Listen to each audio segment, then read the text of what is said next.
जिस तरीके से भारत में जनसंख्या तेजी से बढ़ रही है एवं भारत में शिक्षा का स्तर दिन प्रतिदिन अच्छा होता जा रहा है, उससे कई गुना ज्यादा भारत में गैंग रेप केसेस जैसे मामले सामने आ रहे हैं। एक ऐसी बेटी की घटना जिसको सुनकर आपकी रूह भी कांप जाने वाली है। दोस्तों, बात कर रहा हूं मंगलवार की। बात करें तो आपने सभी ने एक न्यूज देखी होगी। हाथरस उत्तर प्रदेश का पार्ट है। 14 सितंबर को हुई गैंगरेप की घटना ने पूरे देश को हिला दिया। पीड़िता 15 दिनों तक जिंदगी और मौत के बीच झूलती रही।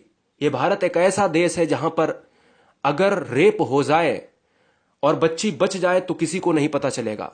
अगर रेप होने के बाद बच्ची खत्म हो जाए तभी यहां पर भनक लगेगी कि आखिर उसके साथ गलत हुआ है। बात है अस्पताल की। मंगलवार को उसकी मौत हो गई। अलीगढ़ में उसका इलाज भी चला। उसने कहा कि घर चलना है, घर चलना है, लेकिन किसी को क्या पता था किस तरीके से घर आना होगा। क्या हुआ उसके साथ मैं आपको यह भी बताऊंगा। उत्तर प्रदेश के हाथरस में गैंगरेप पीड़िता ने दिल्ली के सफदरगंज अस्पताल में आखिरी सांसें लीं। इससे पहले वह 2 हफ्तों तक अलीगढ़ मेडिकल कॉलेज में जिंदगी के साथ जंग लड़ती रही। क्या आपको यह पता था? नहीं। घटना के 9 दिन बाद उसको होश आया। उसने अपनी कटी जुबान से बहुत कुछ कहा दोस्तों, और मैं आपको बताना चाहूंगा कि आखिर हुआ क्या था। कुछ दबंगों ने उसकी हड्डियां तक तोड़ दी, उसकी जुबान तक काट दी, दुपट्टा गले में फंसाया और खेतों तक खींचते हुए ले गए उसको, जबकि उसकी साथ में मां थी। लेकिन थोड़ा फैसला था, उसको भनक तक नहीं लग पाई और आरोपी छिपे हुए बैठे थे, उसने खींच लिया। बताना चाहूंगा दोस्तों, हैवानियत की इंतहा। उसे उठाकर खेतों के बीच ले गए और हैवानियत की।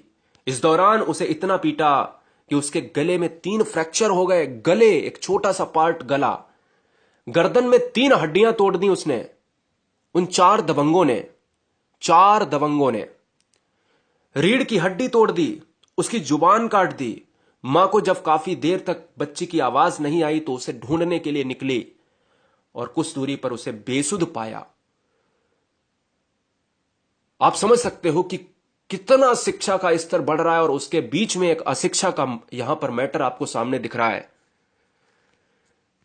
हम ये नहीं चाहते कि आपके जहन में क्या है।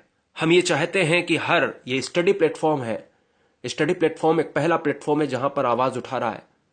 हम ये नहीं चाहते हैं कि आप केवल न्यूज बैठकर देखो, सुनो।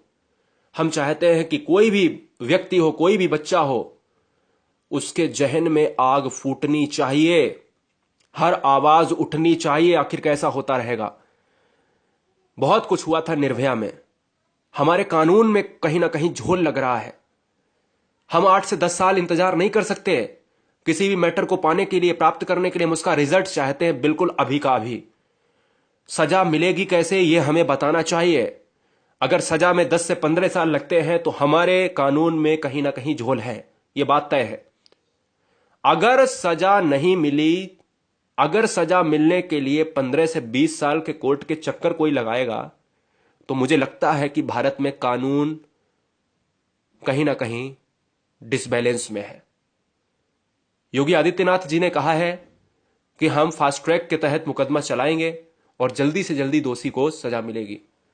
और उम्मीद यह करते हैं कि इसको बेहतरीन तरीके से यहां पर जांच हो और तुरंत 2 महीने के अंदर। हमें कोई भी रीजन नहीं चाहिए, कोई भी कारण नहीं चाहिए, कोई भी समस्या नहीं चाहिए, हमें कोई सुनवाई नहीं चाहिए। 2 महीने में आप जितनी सुनवाई करना चाहते हो कर लीजिएगा, कोई तारीख नहीं। 2 महीने मेरे को एक रिजल्ट चाहिए, हम सभी को एक रिजल्ट चाहिए। बेटी के न्याय के लिए डेथ चाहिए। 2 महीने के अंदर डेथ चाहिए। फांसी पर लटकाओ, कुछ भी लटकाओ, मेरे को नहीं पता। 2 महीने के अंदर डेथ चाहिए, यह नियम होना चाहिए। रेपिस्ट ऐसा दोबारा करने से डरें। आपने खूब सुना होगा कहीं ना कहीं क्यों करते हैं ऐसा, क्योंकि उनको पता है कि 10 से 15 साल 20 साल जेल में ही बिता देंगे, कोई दिक्कत नहीं, फिर बाहर आ जाएंगे। पता है तभी ऐसा करते हैं। तुरंत खत्म होना चाहिए, बात खत्म। ऐसा कोई भी करे तुरंत उसको डेथ दिया जाए और तुरंत क्या हो, उस पर कार्रवाई की जाए। क्या सोचना है आपका, नीचे कमेंट बॉक्स में आपका इंतजार रहेगा और वीडियो को फैलाइएगा। स्टडी प्लेटफॉर्म हुआ तो क्या हुआ, हमारे लिए वेटी इंपॉर्टेंट है। वंदे मातरम।